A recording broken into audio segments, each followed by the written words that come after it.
All right, good afternoon. It's great to see everybody here, and thanks for being here, and also those that are on Zoom and live stream with us. Sorry for the slight delay, and welcome to the 31st annual Davis Markert Nickerson Lecture on Academic and Intellectual Freedom, where Dima Khalidi, Director of Palestine Legal, will present the lecture titled A New Markertism, Academic Freedom in Palestine.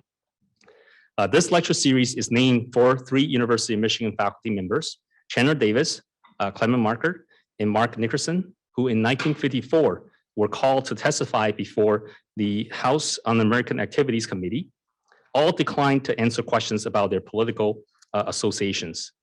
The 3 were suspended from the university with subsequent hearings and committee actions resulting in the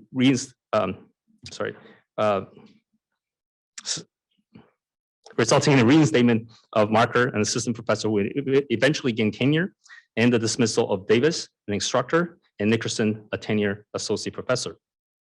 To honor these 3 faculty members, in 1990, the Senate Assembly established the Davis, Markert, and Nickerson Lecture on Academic and Intellectual Freedom. At the same meeting of the Senate Assembly, the Academic Freedom Lecture Fund was established, which was tasked for fundraising for the event and the related activities under the leadership of Assistant Research Scientist Emerita Peggy Hollingsworth, a former SACWA member, chair. Thanks for her leadership. The lecture has been a vibrant event for more than 3 decades. In 2018, a Senate Assembly committee was established to carry the effort forward. I would like to acknowledge the members of the Senate Assembly Committee on Davis, Markert, Nickerson Academic Freedom Lecture Committee who worked diligently this year to identify and confirm this year's speaker, including the committee chair, Stefan Zieminski, who will moderate the question and answer session during the lecture. I also like to thank Mary Jo Bonestic and Elizabeth Devlin from the Faculty Senate Office, who provided a lot of logistical support for this event, as well as the IT staff who put this all together. The first Davis Markert Nickerson lecture was given on February 18, 1991 by Robert M. O'Neill, General Counsel of the National American Association of University Professors, Professor of Law, and past president of the University of Virginia. The 3 professors were present and participated in a panel discussion after the lecture. Since then, distinguished individuals have served as DMA lecturers. Before our honorary Professor Chandler Davis makes some remark, I would like to take a moment to properly introduce Professor Davis and share his personal perspective of the events of 1954. After completing his PhD at Harvard University in 1950, Professor Davis joined the mathematics department at the University of Michigan. Although all 3 of the professors for whom the lecture is named after refused to answer questions about their left-wing political activities, Professors Nickerson and Markert cited the 5th Amendment clause permitting a witness to refuse possible self-incrimination. Professor Davis, however, explicitly declined to invoke that protection. Professor Davis, however, explicitly declined to invoke that. Professor Davis' purpose was that if indicted for contempt of Congress, he could argue in the courts that the Un-American Committee's procedure were in violation of the First Amendment, making their session invalid, which could be defied with impunity. Professor Davis respected the position of his colleagues, Nickerson and Markert, and they respected his. However, Davis' plan to illegalize the House on Un-American Activities proceeding was a long shot, plainly, and he was convicted of contempt of Congress. As a result, Davis served a 6-month sentence in the federal prison. Most of Professor Davis's career since then was on the faculty of the University of Toronto, where he is now a professor emeritus. Professor Davis has served the American Mathematical Society in several offices. In particular, he was for many years the chair of its Committee on Human Rights of Mathematicians. Professor Davis is also a longtime member of the Association for Women in Mathematics, of which he's now a fellow, and notably the first fellow who identifies as male. I now welcome Professor Chandler Davis. You may see. There you go. Yes, hello. Greetings to everyone. It's true, I've come to almost all of these meetings And Clement Markert and Mark Nickerson surely would have continued if they had lived a little longer, which I wish they had. We're very grateful for the excellent work on the persistence of the secular, and especially Peggy Hollingsworth, who chaired the planning committee for all these meetings, for most of these meetings. Having given such a good example of persistence and devotion, why have we still not won? The attacks on, well, we made some advances. The administration of the University of Michigan recognized that the attack on us was unjust, with a delay of merely 61 years. But new attacks keep coming. Currently, the front that is most bothersome, perhaps, is the systematic and savage attack directed at anyone who ventures to defend the rights of Palestinians. And it's very appropriate that this series should take this up. And I'm very happy that such a well-qualified and clear observer of the scene has been signed up to give this lecture. And I'm also very grateful that Professor Anton Shamus has agreed to introduce her. Professor Shamus is your colleague at the University of Michigan. He's in the departments of comparative literature and Near East studies. And he's well known as a poet in Hebrew and Arabic, and as an essayist in Hebrew, Arabic, and English, and as a translator between the three languages, and in particular, a translator of works by Samuel Beckett and Mahmoud Darwish, and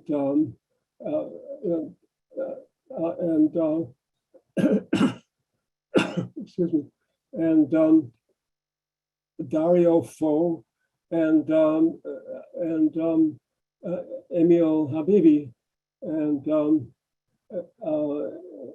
perhaps is best known of all for his novel Arabesques, which is originally written in Hebrew, but which now is in English and several other languages. And it's a pleasure to turn the floor over to Professor Shamus.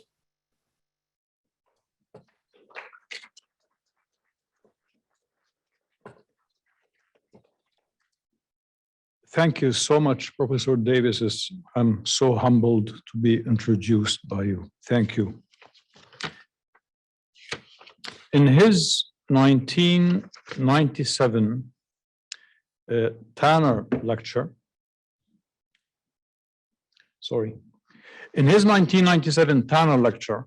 titled On Lost Causes, the quintessential Palestinian intellectual Edward Said told us that, quote, a lost cause is associated in the mind and in practice with a hopeless cause, that is, something you support or believe in that can no longer be believed in except as something without hope or achievement.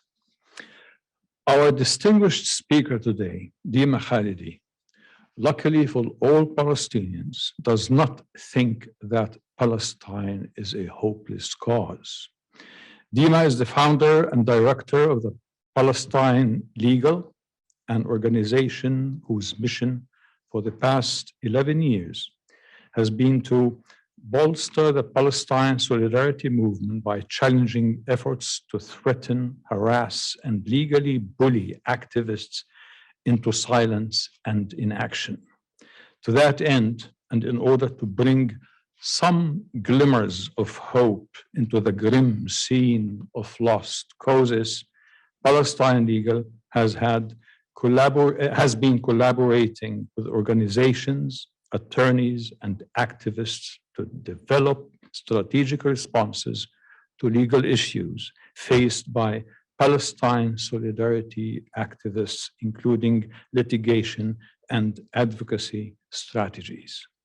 DIMA has been publishing and advocating in the media about organizational work and cases, including outlets such as the New York Times, The Guardian, Democracy Now!, and National Public Radio, to name a few. She received her JD from DePaul University College of Law in Chicago and her MA from the School of Oriental and African Studies, SOAS, University of London, with distinction in international and comparative legal studies. But most importantly, Dima graduated from the University of Michigan with distinction and honors in history and Near Eastern civilizations. So welcome back, Dima. Now, in order to contextualize what Dima and Palestine Legal have been struggling to achieve in the past 11 years or so, I think it would be helpful if we looked for a minute at the larger picture, the general political landscape insofar as academic freedom in this country is concerned. Probably one of the most prevalent arguments raised when the situation in Palestine, Israel is discussed is that Israel is the perpetual victim, and as such, it has the right to defend itself, as US presidents keep telling us and keep encouraging the more than willing Congress to support the alleged victim with the military aid needed to defend itself. This defense implies that any form of resistance to the Israeli occupation is deemed an act of terror, including the work of Palestinian human rights organizations. However, from the standpoint of the Palestinian victims, over the past 55 years, Israel has been an occupying, brutal, and ruthless military power, running the largest outdoors prison in the world in the Gaza Strip, and on a daily basis, systematically ruining the lives of some 5 million Palestinians in the occupied territories who are totally controlled from miserable cradle to miserable grave, and whatever misery comes in between, by an apartheid occupying state that sells itself to whoever is willing to listen in the West as the only democracy in the Middle East, while giving no rights whatsoever to those 5 million Palestinians under its iron thumb. However, as a US-funded apartheid state, Israel has come up with the most brilliant propaganda and PR stunt in modern history that so many states, organizations, and academic institutions in this country have accepted as divine law, beyond questioning that any criticism of Israel,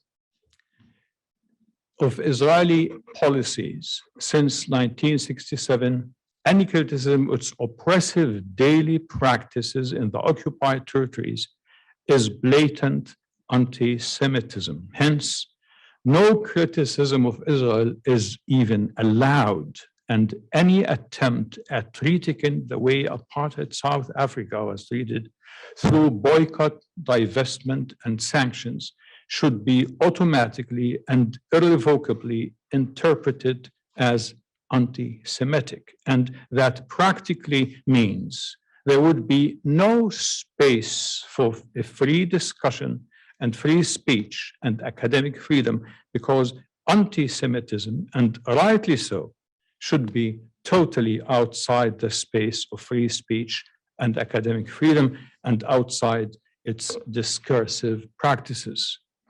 Within this new speak, as it were, the word Palestine itself becomes irredeemably an anti-Semitic word, and as such, it should not be even uttered and should be banned and excommunicated from public spaces and posters and emails and communications like a deadly sin, the way the social media team at UFM did so blatantly and spinelessly in their Twitter announcement of today's event, mindlessly acting exactly the way they were expected to act by the overwhelmingly powerful Israeli propaganda machine.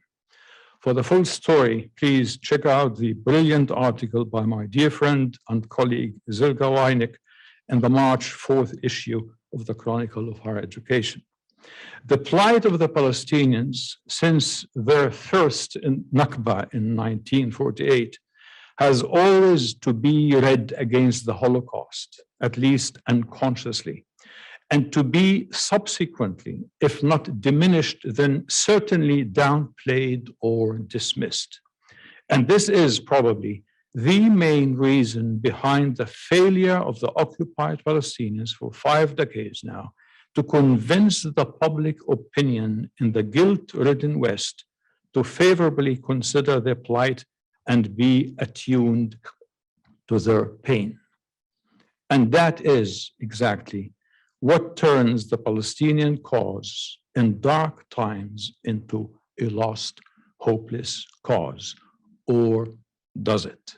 We are privileged, honored, and delighted to welcome our very hopeful, distinguished speaker today, Dima Khalidi, whose title for today's lecture is "A New McCarthyism, Academic Freedom and Palestine."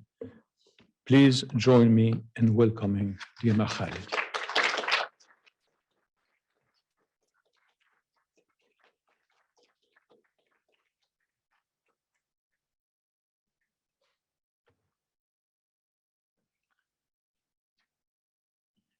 This is my first time out of the house.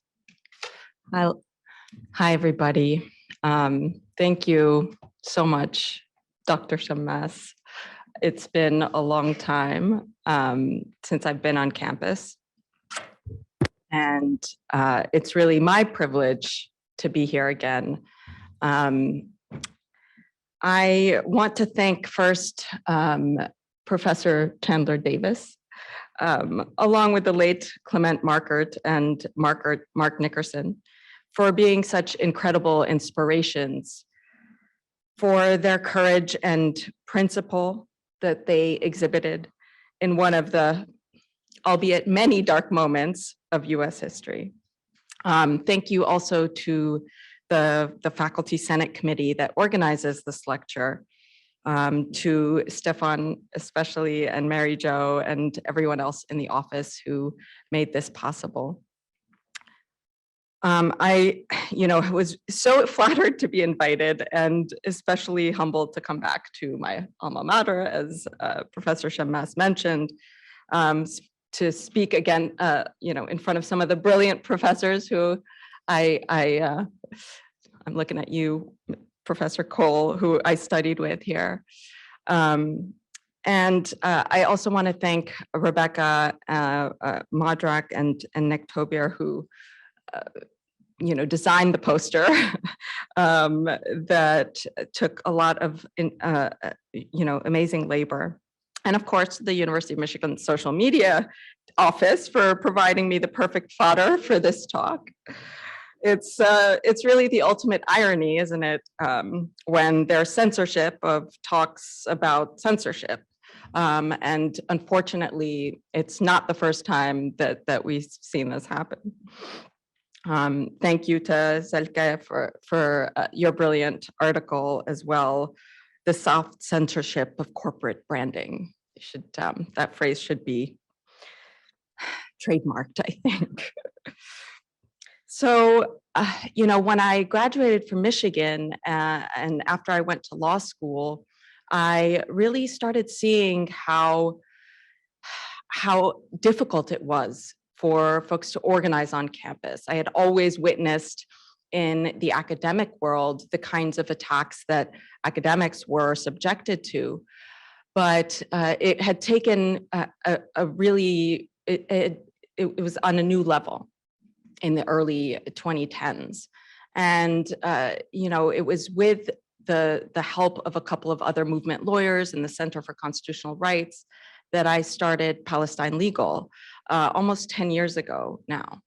And since then, it's pretty unimaginable what we've seen in terms of the level of censorship, the laws, the lawsuits against folks who speak out openly and proudly for Palestinian rights. And we just published our 2021 report, so I encourage you to look at that. I'm going to talk about a few examples, but to really see the extent of what we're seeing here. So you can go to palestinelegal.org and check that out. What I've been working on these last few years has converged, of course, with so many other threads of ideological and intellectual strangulation that it's really easy to think that there is a new McCarthyism that is alive and well today. I wasn't alive in the 1950s, and maybe that term doesn't mean much to the even younger generation that graces this campus today. But I definitely grew up understanding that this was a horrific ideological purge that turned neighbor against neighbor and colleague against colleague, that pushed an orthodoxy on academia that's fundamentally contrary to the notion of academic freedom, which the American Association of University Professors says is, quote, the absolute freedom of thought, of inquiry, of discussion, and of teaching of the academic profession. Of course, the common story is that we overcame this sordid period because Joe McCarthy was eventually disgraced and the First Amendment prevailed. Today, McCarthyism is defined as, quote, the practice of publicizing accusations of political disloyalty or subversion with insufficient regard to evidence, and, quote, the use of unfair investigatory or accusatory methods in order to suppress opposition. It's quite easy to illustrate the ways that discussion, scholarship, teaching, and advocacy for Palestinian rights have been subjected to such practices. So I want to paint that picture a little bit for us. Perhaps many of you know the story of Palestinian American professor Stephen Salaita. In 2014, as Israel's massive offensive against Gaza was happening, Salaita was preparing to move to Illinois to take up a tenured position at the University of Illinois Urbana-Champaign. He was prolific on social media, and he tweeted angrily about the brutality of Israel's assault, which after 22 days of relentless military attack by one of the most powerful militaries in the world, killed about 1,400 Palestinians, many civilians, in the besieged Gaza Strip, where millions of Palestinians, many of whom were refugees once, twice, multiple times, literally had nowhere to go. It destroyed massive infrastructure, schools, residential buildings, hospitals, and it devastated Palestinians everywhere watching this live happening in front of our eyes. Major human rights groups, of course, concluded that Israel's assault constituted a war crime and crimes against humanity, as they had declared many other times before, with no effect. Almost immediately after tweeting multiple tweets about what was happening, Salaita faced a campaign by non-campus groups to get him fired. Records that were obtained afterwards indicate that big donors heavily lobbied the chancellor, along with influential Israel advocacy groups that claimed that his tweets were anti-Semitic. And the chancellor and other university officials claimed that they needed to protect students from his incivility on Twitter because of the tenor of his tweets. The Board of Trustees eventually refused to approve his appointment. Salaita and his family were left in limbo, and the incident took over their lives for many months. He doesn't teach anymore. He has abandoned academia. In 2016, Paul Hadwe, a Palestinian student at University of California, Berkeley, proposed a student-led course called Palestine, a Settler Colonial Analysis. It went through a rigorous approval process, as these student-led courses at Berkeley do. And 1 week after it started, it was summarily suspended. Hadwe only heard about the suspension from a friend who saw a story about the class being suspended in the Israeli media before the university had even publicly announced the suspension. The university's reasoning was that the course was one-sided and was a vehicle for political mobilization, and also falsely claimed that Hadwe hadn't followed the proper procedures in getting the course approved. This is something it later conceded was an error, of course. What we know is that Berkeley acted on heavy pressure from Israel advocacy groups, as well as Israeli government officials, lobbying the university itself to get rid of this class. Over 40 Israel advocacy groups issued a letter and promoted a pressure campaign on pressuring the chancellor about Hadwe's class, claiming that it violated policies by allowing a classroom to be used for political indoctrination and as an instrument for the advancement of partisan interest. The Israeli media said the course offered, quote, practical tips for how to drive Jews out of Israel, with no evidence whatsoever. Hadwe found himself in an international media storm, accusing him of trying to indoctrinate his peers with anti-Semitic thinking.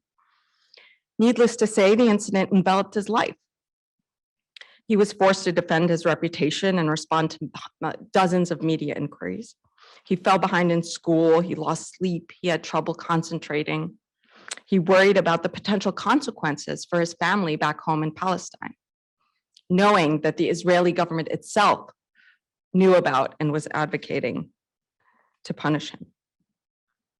As Hadwe said himself, quote, the university threw me under the bus and publicly blamed me. It seems that because I'm Palestinian studying Palestine, I'm guilty until proven innocent. Echoing Hadwe's experience, just last year at both University of California, Los Angeles, UCLA, and the University of North Carolina, Chapel Hill, Israel advocacy groups launched smear campaigns against courses on Palestine because they objected to the instructors' political views. Lubna Kotami, a Palestinian American and an assistant professor of Asian American Studies at UCLA, and UNC doctoral candidate Kylie Broderick were both publicly attacked for teaching courses titled Palestine in Comparative Ethnic Studies Frameworks and The Conflict over Israel-Palestine, respectively. Right-wing Zionists combed through and publicized their scholarly affiliations and social media postings, trying to cast doubt on their experience and their expertise and their fitness to teach the courses. In Broderick's case, a member of Congress, the US Congress, and an Israeli diplomat met with university officials to pressure them to cancel her course. The courses were not canceled, but their universities left them entirely alone to fend for themselves against these personal and professional attacks. Of course, you must know the story of John Cheney Lippold. Is he among us today?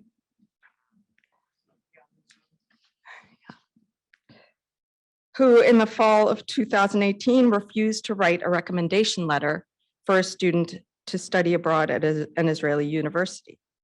A graduate student instructor, Lucy Peterson, made a similar decision, both citing their support for an academic boycott for Palestinian rights. The backlash came after right-wing anti-Palestinian groups launched a campaign pressuring the university to punish them. The Islamophobe ideologue Pamela Geller and right-wing groups, including the Zionist Organization of America, called for the professor to be dismissed.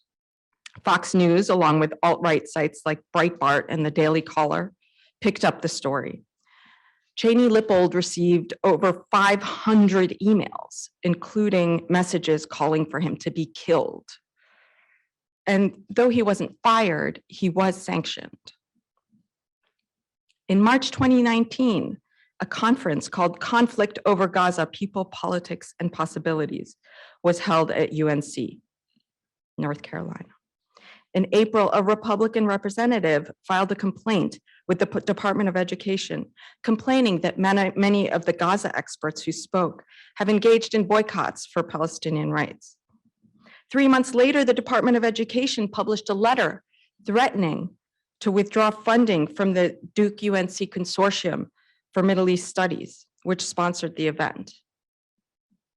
The letter criticizes the consortium for, among other things, a lack of balance, placing too much emphasis, literally, on understanding the positive aspects of Islam, and for decisions by its graduate students to pursue academic careers rather than in government or business.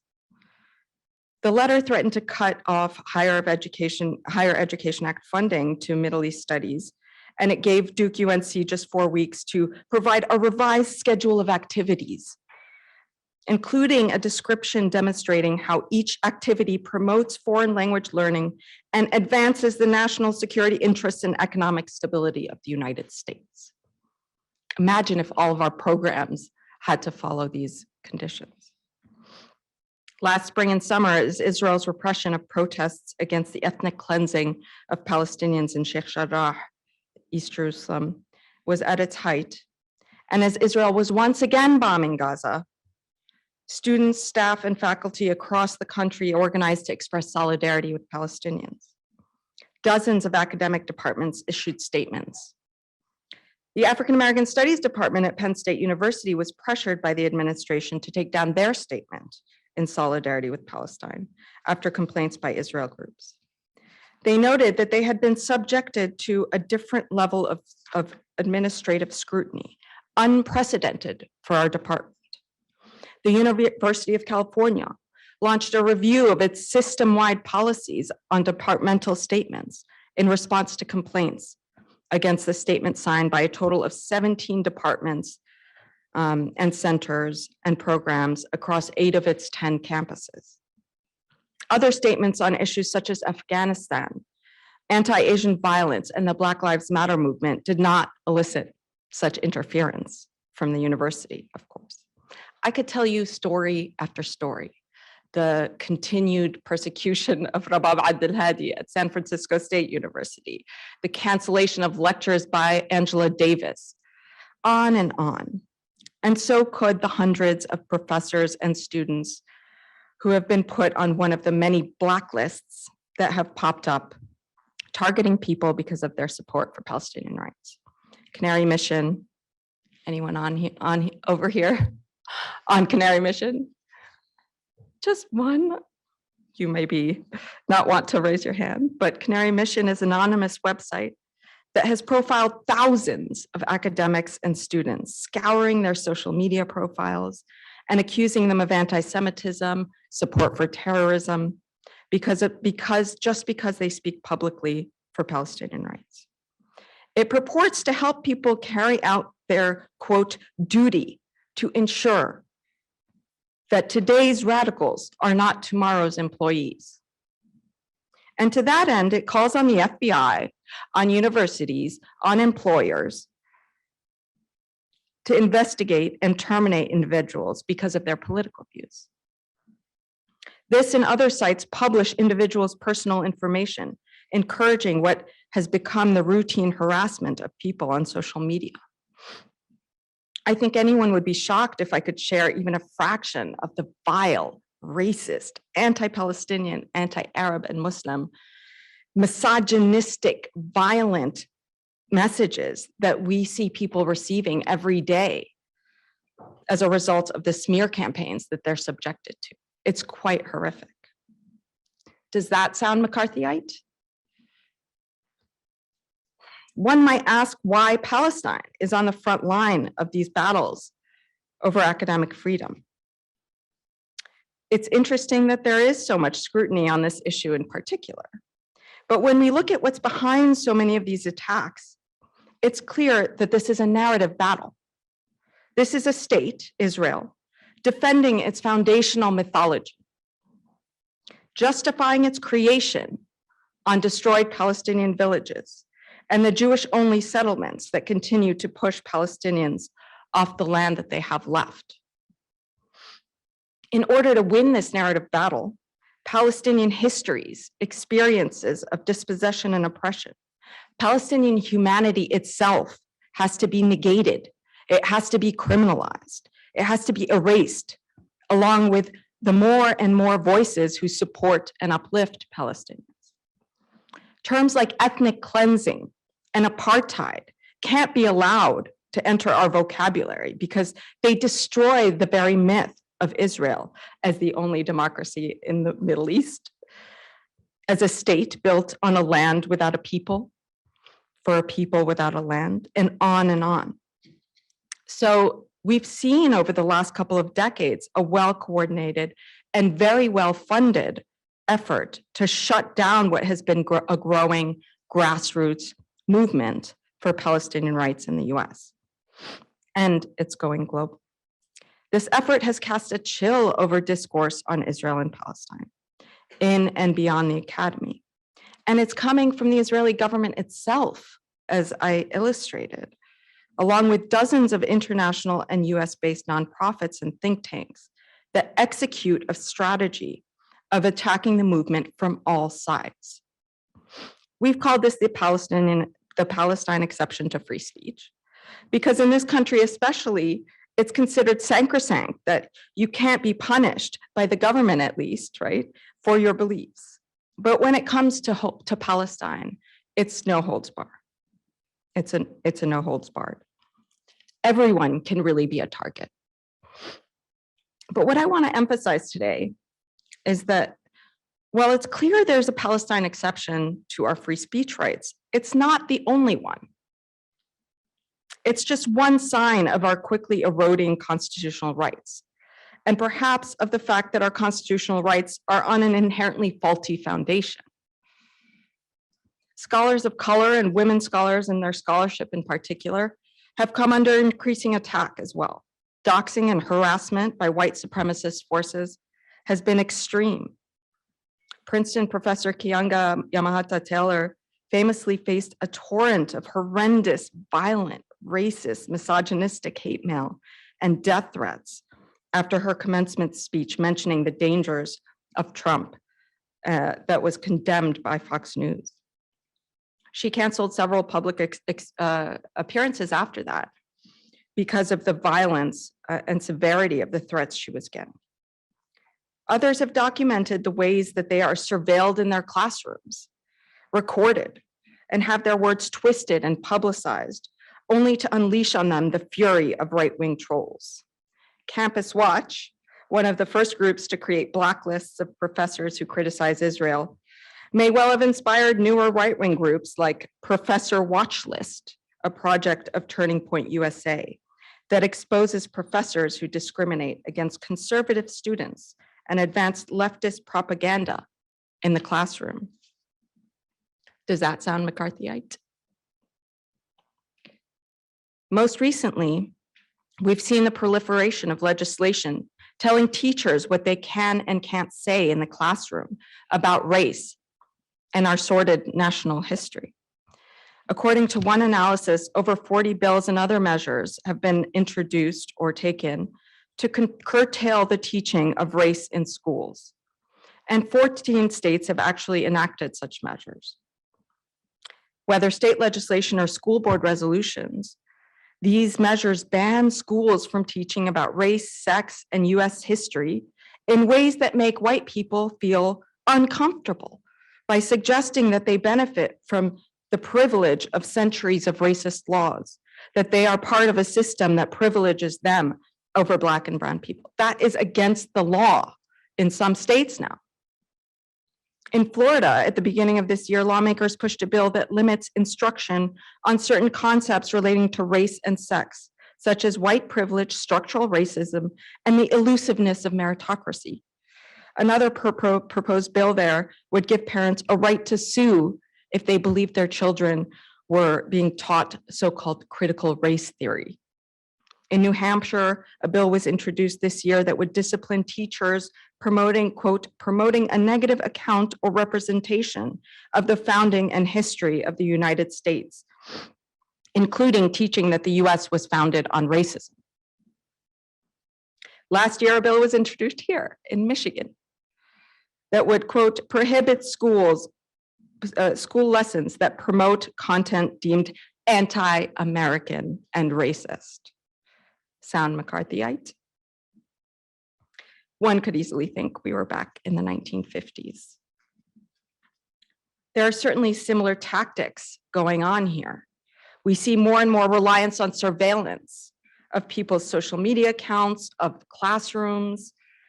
In the Palestine context, when students speak out publicly at a protest, they sometimes find themselves blacklisted, suggesting a level of on-the-ground surveillance that is truly chilling. The way that Israel's efforts to shut down Palestine organizing have been adopted by our own elected officials is striking as well.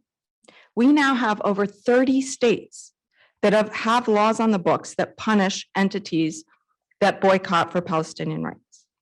Some of these laws require entities that contract with the state, whether you're a speech pathologist that contracts with the state to provide services to students, or in one case, a math teacher that was taking a state-sponsored teacher training course. They require contractors with the state to certify that they do not and will not boycott Israel as long as the contract lasts. And now states are using those laws as templates to thwart other collective action. If you boycott the fossil fuel industry, you can't contract with the state. If you boycott the gun industry, you can't boycott with the state. You can't contract with the state. The possibilities are endless. You can fill in the blanks, right?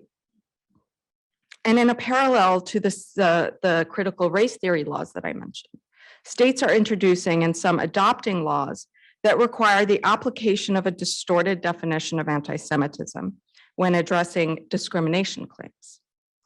Florida's law that was passed includes as examples of anti-Semitism related to Israel, quote, demonizing Israel, applying a double standard to Israel, including by focusing peace or human rights investigations only on Israel, or delegitimizing Israel by denying Israel the right to exist. This is codified in law in Florida, but it has been introduced, these kinds of bills have been introduced in a lot of places and are being introduced at campus levels in order to circumscribe what we can and can't say about Israel and Palestine. All of these measures are geared towards protecting the founding mythologies of two settler colonial states, to protect our impressionable youth from those who might challenge them, right? And all of this pressure on schools and universities has the effect of enlisting universities themselves and our grade schools as the censors, as the enforcers of a political orthodoxy imposed by right-wing forces. And there are common trends in these moves towards censorship and the imposition of a political orthodoxy in politics and academia.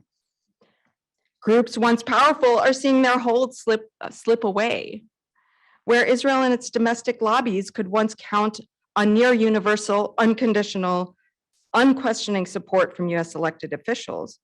Israel's ultra-right-wing bent and its cozy relationship with Trump precipitated significant cracks as new groups started to hold some sway with more progressive elected officials. And this is all because, let's give credit where credit is due, because grassroots movements have spent decades challenging the terms of the debate. It's the growing grassroots movement that has pushed and pushed, that has evolved our language to the point that Amnesty International and Human Rights Watch can say apartheid, that we can call a spade, that this is about settler colonialism. This is about ethnic cleansing. This is about apartheid. Israel's narrative is being shattered in the same way that the US narrative is being shattered, in the same way that grassroots movements here are calling for systemic change, talking about the foundations of this country on stolen indigenous land and forced Black labor, demanding a reckoning with that history and its current manifestations in mass incarceration, impoverished reservations, and disinvestment in communities, and on and on. There's no question that Israel advocates and white supremacists, whether they're blue or red or purple, still control the halls of power. But there's a sense that the sands are shifting and that their hold that has been cemented by decades of corporate and foreign interest lobbying with almost zero accountability to their constituents is slowly slipping. We also see a similar focus on educational institutions, ground zero for the future. If there's this idea that if we let young people grow a mind of their own and learn from experts on some of these matters, the battle is lost. At Palestine Legal, about 70 to 80% of our cases are on campuses where we support students as well as professors and staff who are under attack, because that's where the suppression is focused. The smear campaigns are targeted at individuals in order to make it too costly for them to engage, in order to make examples of them so that others don't get any ideas. This focus on education is something that the Koch brothers have been onto for decades. How do you turn universities into your tools? Breed corporate soldiers rather than open-minded dissenters. You can get them defunded, the universities that is, then give them the money that they now can't live without so that they become enforcers of your agenda. It sounds sinister, and frankly, it is. The corporatization of the university is real. Not only are universities less and less dependent on public funds, they're also more and more governed by corporate ideas of efficiency and productivity. If the humanities don't bring money, cut the courses. If master's programs bring money, multiply them. If tenured professors cost too much, get adjuncts and exploit graduate labor. And this is all accompanied by an even more widespread erosion of First Amendment rights, not to mention all of our other constitutional and human rights. If we look at recent responses to social justice movements, from Standing Rock to Black Lives Matter, it's clear that the target is our protest rights, our rights of assembly. Critical infrastructure legislation criminalizes defending land against oil pipelines. Anti-protest laws proliferating now criminalize certain kinds of protest actions and also protect those who might run over protesters. Florida, again, not surprising. All of this legislation, from the anti-boycott laws to the anti-Semitism redefinition laws, to the anti-protest and critical infrastructure laws, to the stand your ground laws in Florida, of course, are being pushed by right-wing groups like the American Legislative Exchange Commission, ALEC, which brings legislators together and feeds them model legislation to go and introduce in their respective states. The impact, as always, is on the most marginalized, those who are the most vulnerable to attack. And the intent is to chill our ability to organize, to speak, to assemble, to act collectively, to challenge the systemic injustices that some of us have had the chance to learn about in college. I hope that continues.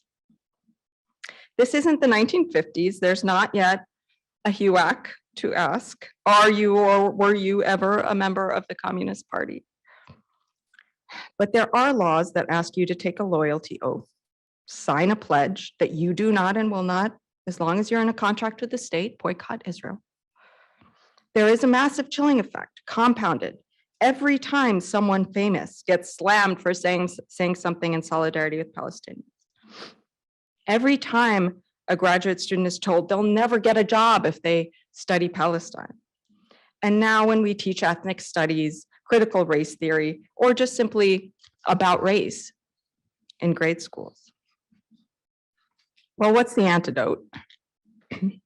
How do we overcome these forces that want to impose political orthodoxies on our schools, that use personal attacks and censorship and donor and corporate pressure to get people fired?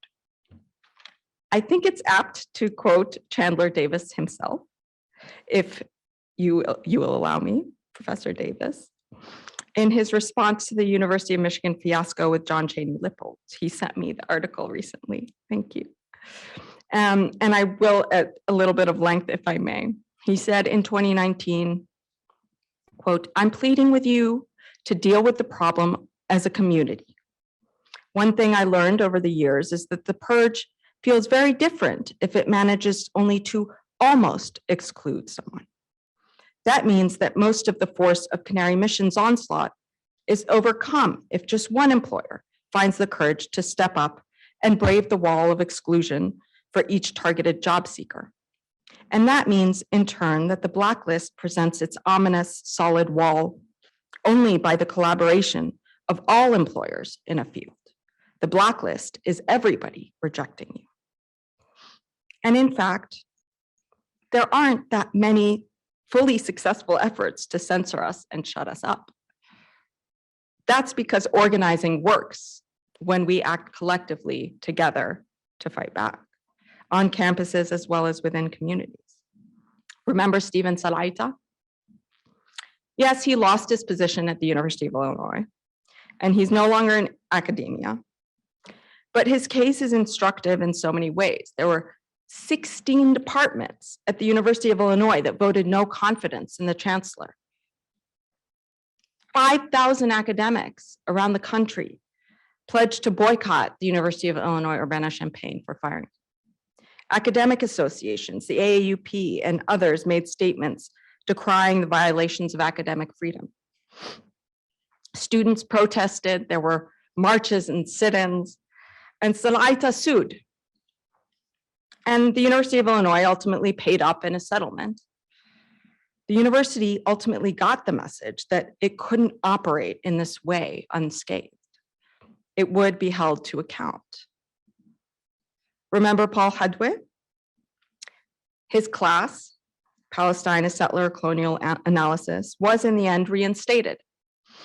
And the university admitted it had erred. It took an outcry from students, alumni, academic associations, the Berkeley Faculty Senate, which condemned the suspension as a major infringement on academic freedom, and some legal pressure as well.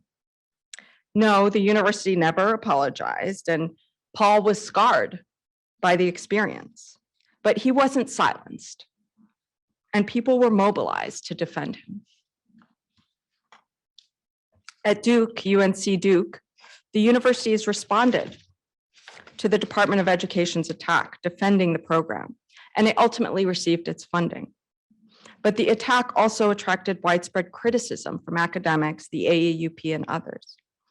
Members of the House Committee on Education and Labor wrote to then Education Secretary Betsy DeVos, demanding that she account for the novel requirements imposed on the program, which have no legal basis and seem designed to single out and penalize the program. And Cheney Lippold is still here at the University of Michigan.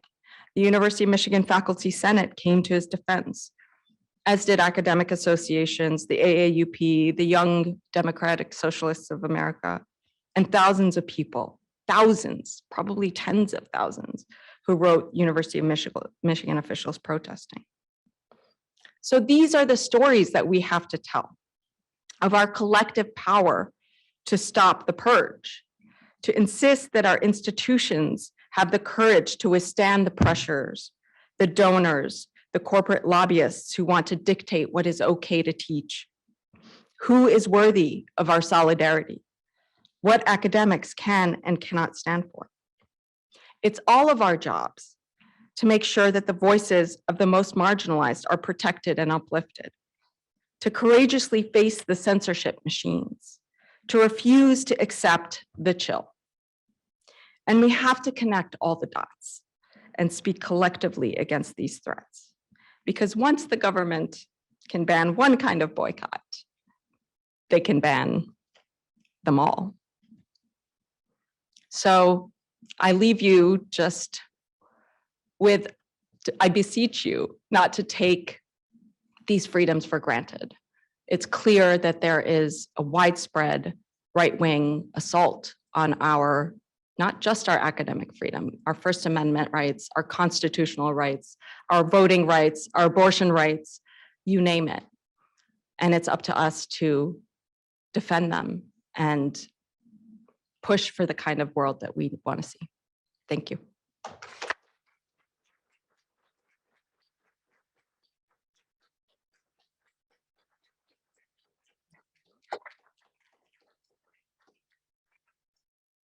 Thank you so much, Dima, and for that wonderful speech. And yes, if you wouldn't mind staying there, we're going to have questions now.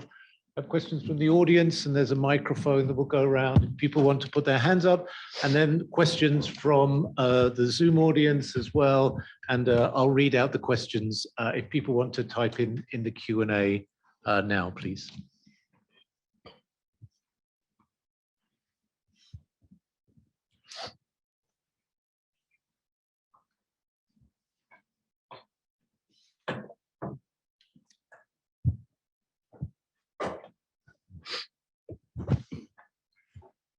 Thank you very much for the remark.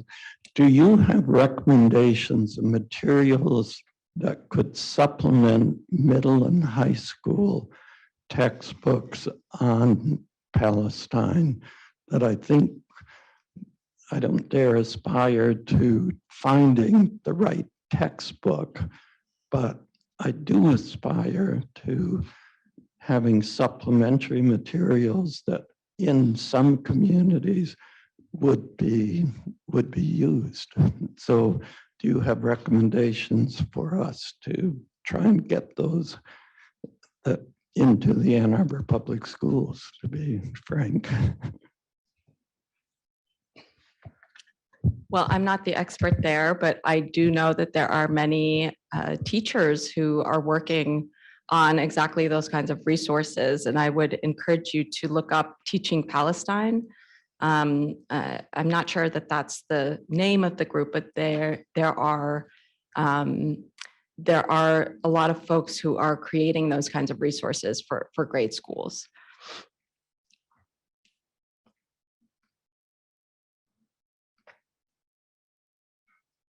And call us if you have a problem. If you try teaching, we're seeing a lot of cases coming from K through 12 schools of teachers who are teaching or speaking out for Palestinian rights. So we still haven't got a question from Zoom yet, but we can carry on. There were other questions. I think there were other hands up in the room.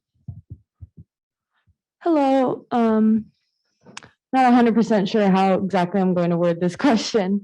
I'm wondering about,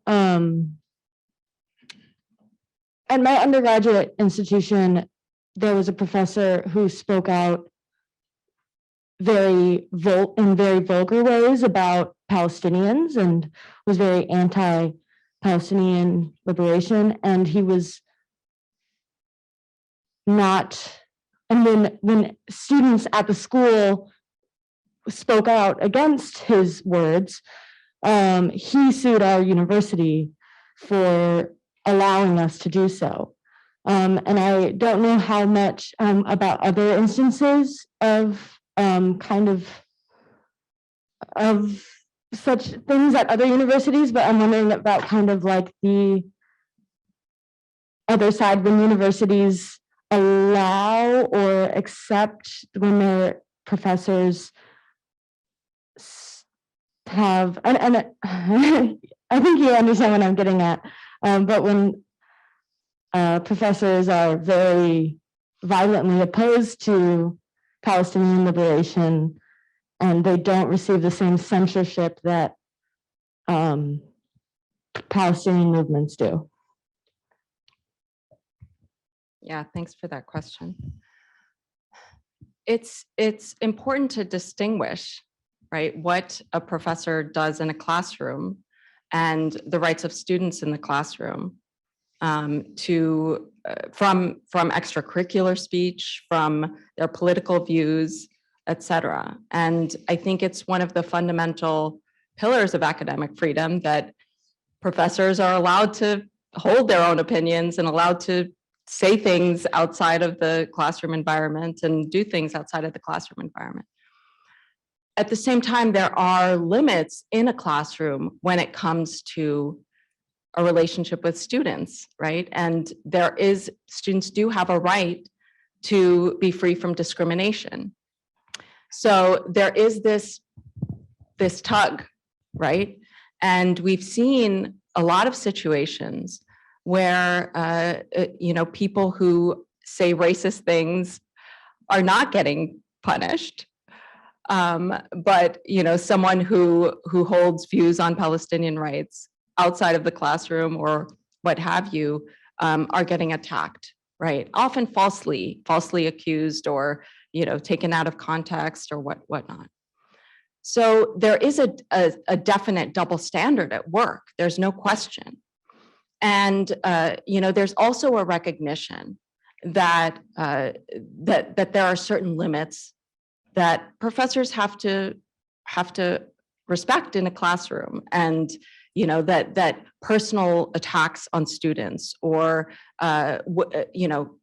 things that make that are attacking a student's or a group's national origin or race or ethnicity or what have you can really cross the line into discrimination law.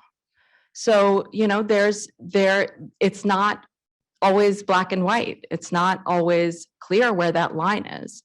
And I'm curious to hear what university you're talking about. But these kinds of discrimination laws are also being twisted and abused by supporters of Israel to claim that anyone saying anything critical of Israel is anti-Semitic and that they face a hostile anti-Semitic environment, right? So these discrimination laws are also being weaponized and undermined in order to enforce censorship on Palestine. So it's a complicated tug of war, and it's really in a university setting, there has to be some real understanding of what all academic freedom entails, and at the same time, the rights of students and others to be free from discrimination. So it's a dilemma we face a lot.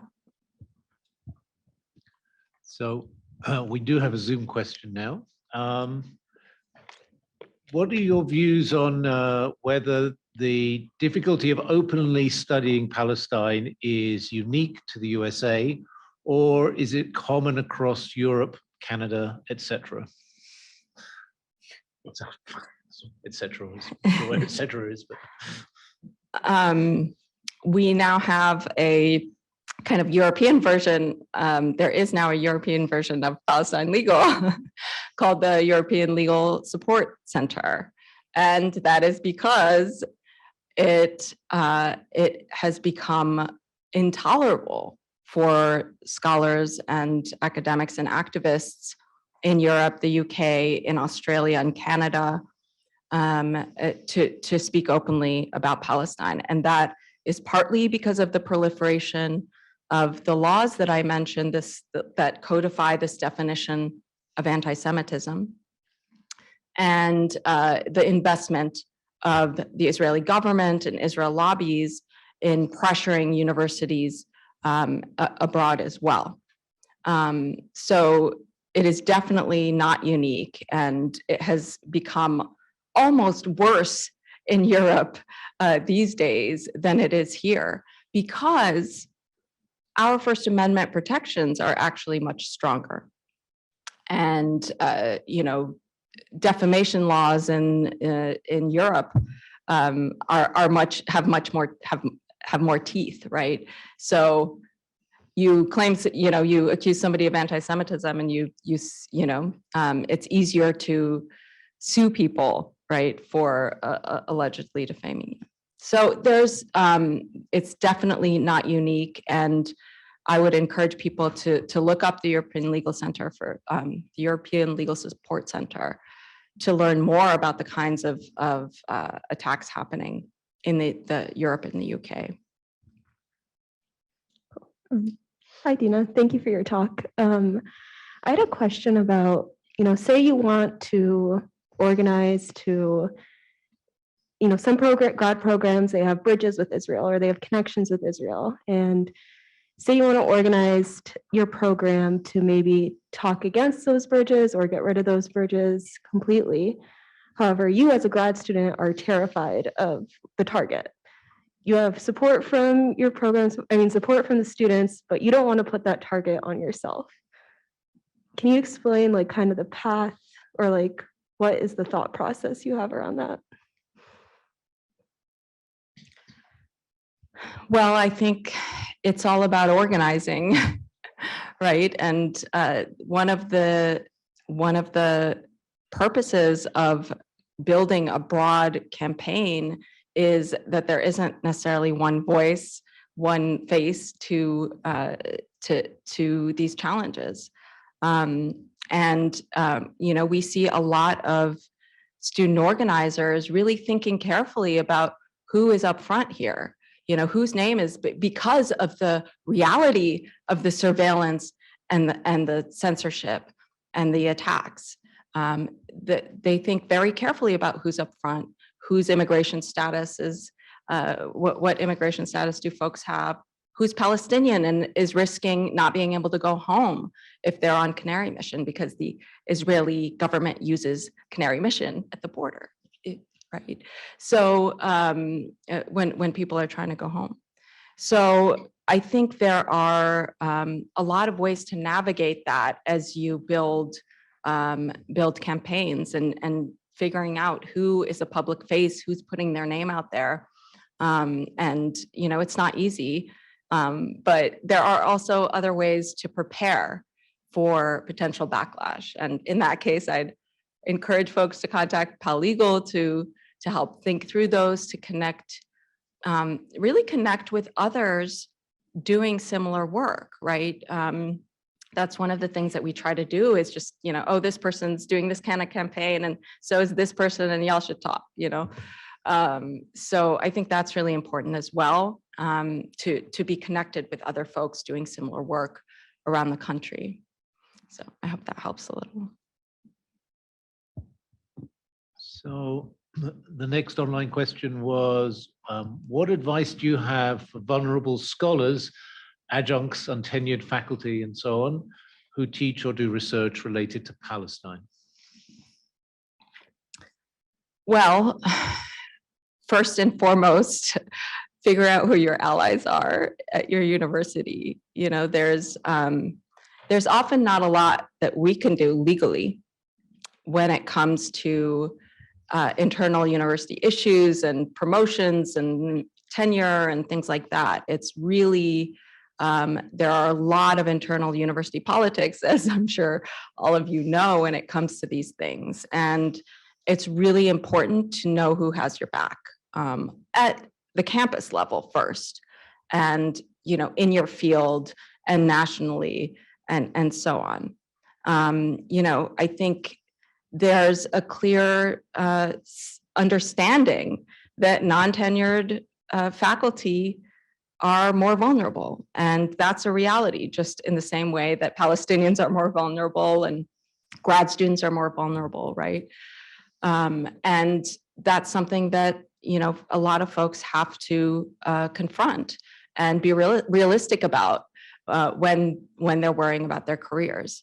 And we see a lot of professors taking cautionary measures, but there are also a lot who are able to fight the chill, right? And really speak out with knowing that there's that support behind them. So those are a couple thoughts, but it's not easy. Hello, I have a list of questions, so I'm gonna have to pick one. But one thing I wanted to ask is, since you mentioned Canary Mission, U of M used to be a hotspot for Canary Mission like a few years ago. Luckily, none of our SJP students or Palestinian students are on it now. But the quote you were reading from Dr. Chandler Jace's article, you said it takes one company to like speak outright. Something that we've been dealing with the administration is they like refuse to publicly condemn it because they're afraid of bringing attention to it, and that's just like their dead response. But like is that as much of a concern as they like claim it to be, or is that just like we just don't want to do anything? We hear that a lot. It's a kind of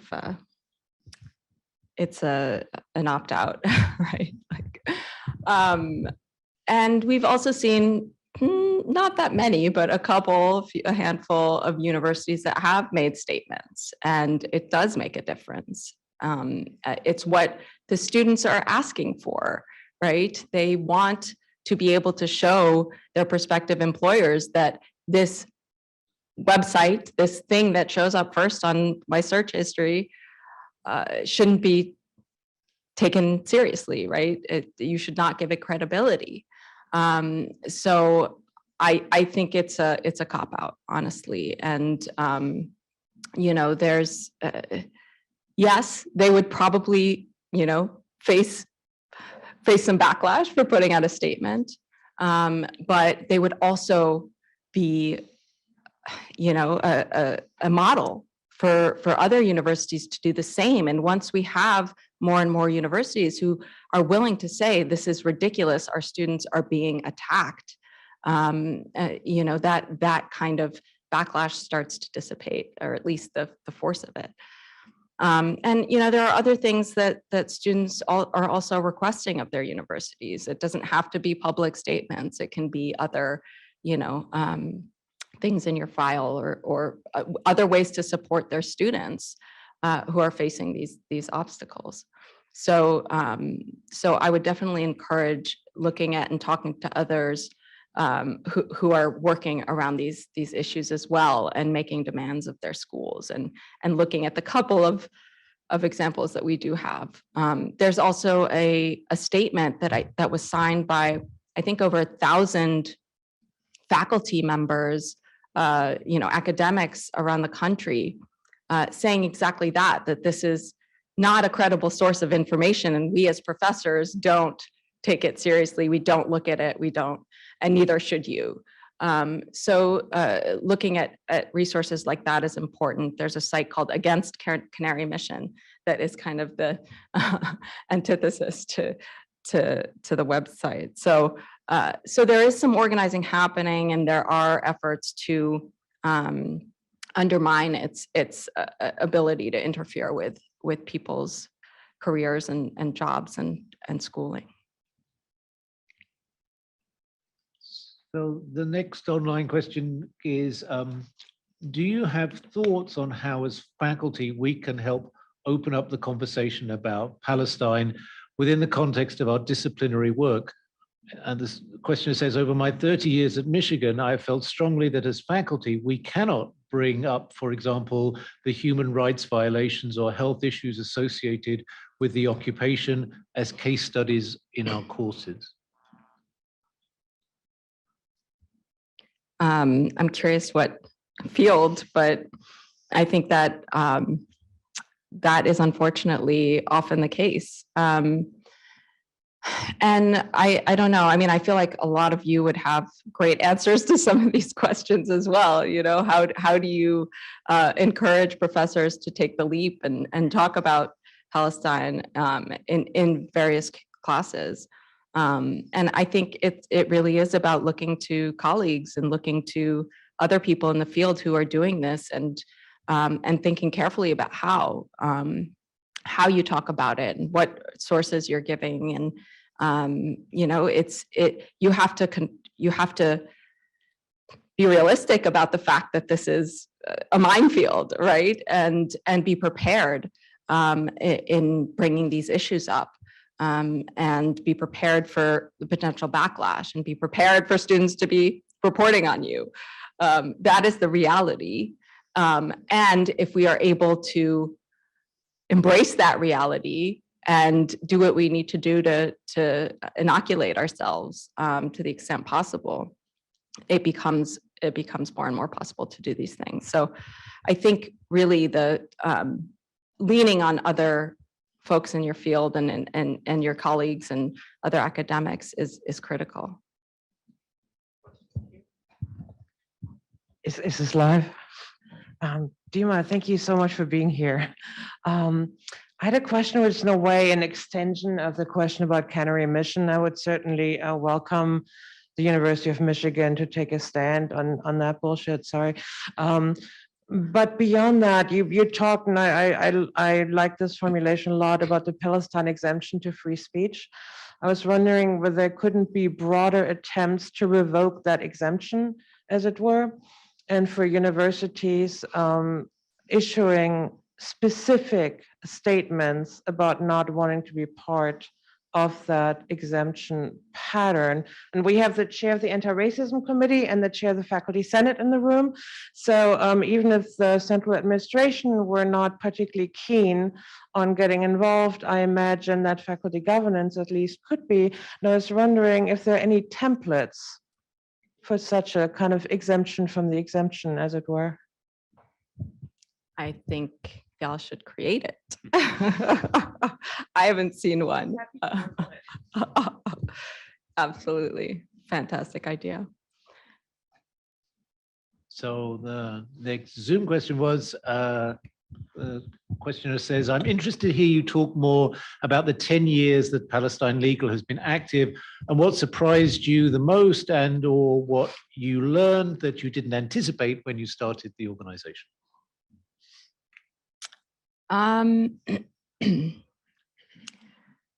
You know, I definitely 10, 11 years ago, I would not have imagined the level of repression that we're dealing with. That, you know, this started in 2014, the legislative assault, right? That there are now 30 states, I think there have been over 200 bills that have been introduced trying to target advocacy for Palestinian rights, that it would come to this level, that, you know, our elected officials feel like it's necessary to prohibit boycotts for Palestinian rights. I think that's one of the things that has surprised me most. But also the level of lawfare that we're seeing. I didn't mention this in my talk, but the lawsuits are unbelievable, and the resources that these groups have to just file things that are really frivolous and, you know, have no basis. But, you know, you file a lawsuit and it could take 10 years before it's finally resolved. And in the meantime, people are, you know, dragged into it and expend enormous amounts of resources defending against lawsuits, et cetera. And these aren't just lawsuits. You know, when I started, there was a lawsuit against the Olympia Food Co-op in Washington State because it endorsed a boycott of Israeli goods. And that, you know, it's been ongoing for 10 years, right? And it's only just kind of petered out. So the American Studies Association was sued for its boycott, its endorsement of an academic boycott. And that's still ongoing several years later. And, you know, it's been, certain parts of it have been dismissed and they filed in another court, and it's just really messy. The legal process is messy and intended to drain us and distract us. a big US-based advocacy group, the US Campaign for Palestinian Rights, was sued by the Jewish National Fund for basically, it's alleging that this US advocacy organization is liable for flammable kites and balloons that were released during the Gaza Great March of Return and fell on Jewish National Fund forests and burned forests that were implanted over destroyed Palestinian villages by the JNF, with flammable European trees, no less. So, this unbelievable chain of causation that they tried to create is just ridiculous, and yet a couple of years later, we're still, there's still, and there's probably years of litigation to come to get rid of even these absurd, frivolous lawsuits that are, exploiting anti-terrorism laws, right? They're saying that because these flammable kites and balloons were probably let go by Hamas, and because the US campaign tweeted support for the Gaza March of Return, therefore they're liable, for the burning of forests. It's just crazy.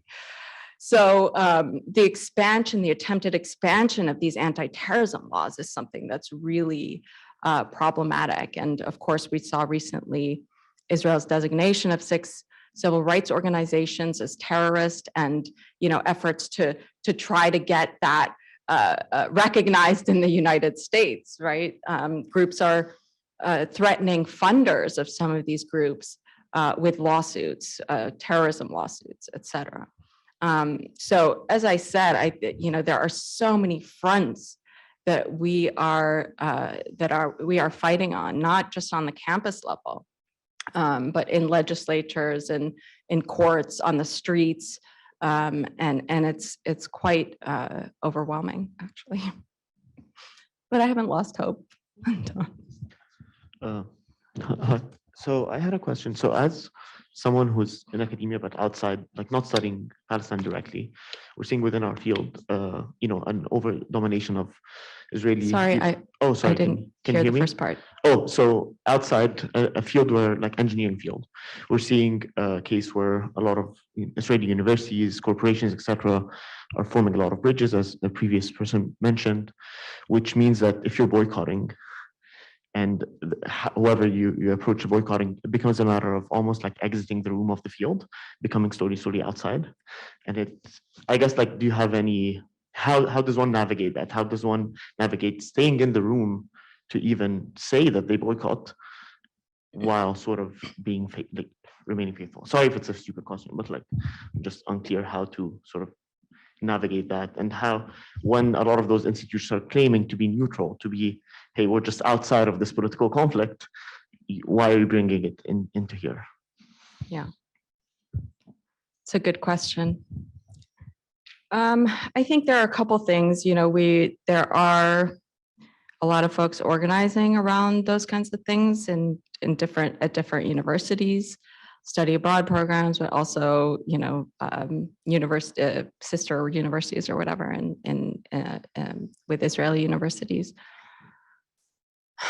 I mean, one of the things that I think is worth thinking about is how these kinds of relationships and opportunities are preclude involvement by Palestinians, by sometimes Arabs, Muslims, et cetera, who are discriminated against by Israel, who literally can't be part of some of these programs because they won't be let in, or there is a discriminatory regime in Israel that prevents their equal participation, and what that means for your own education here. This is speaking as a lawyer who, like some potential legal avenues where, let's talk about where the discrimination is actually happening here, and if the university is funding those, and if the university is creating those opportunities that are closed off to some people, there could be some kind of legal avenue there. otherwise, I think it's important to organize, and and I imagine it's even more difficult in professional schools and some fields where there isn't necessarily the solidarity, right? So I sympathize, but I will say that we saw over the spring and summer with the uprising in Palestine just an unprecedented wave of support from just the corners you just wouldn't have imagined, medical students and writing statements, and there are business schools now, business schools and other professional schools, law schools, organizing PAL tracks that are kind of countering the I tracks, the Israel tracks that some schools even fund, right? So ways to shift the conversation and finding allies in these spaces is really critical.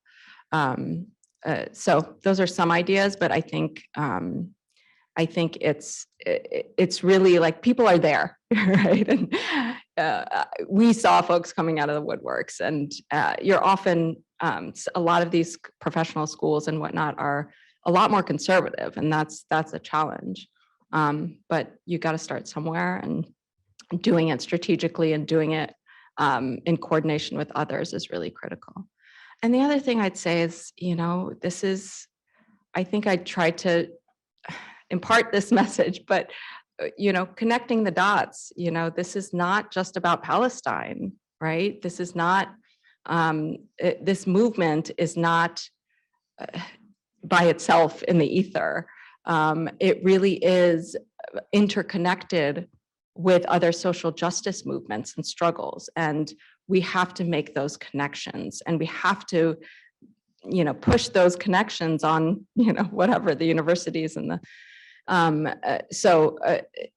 to the extent that organizing is happening, I think that's really an important part of it, is making those cross movement connections. And, if there's a divestment vote, let's talk about divestment from fossil fuels and divestment from the prison industrial complex. And, so there's a lot that we need to do in terms of connecting those dots and struggles. So, Dima, apologies, we haven't got through all the questions, but we do Nice. have to finish, I'm afraid. Thank you so much for giving such an inspirational lecture, and maybe even founding the free speech exemption movement. I hope so. I hope so. Memorial to today. Thank you.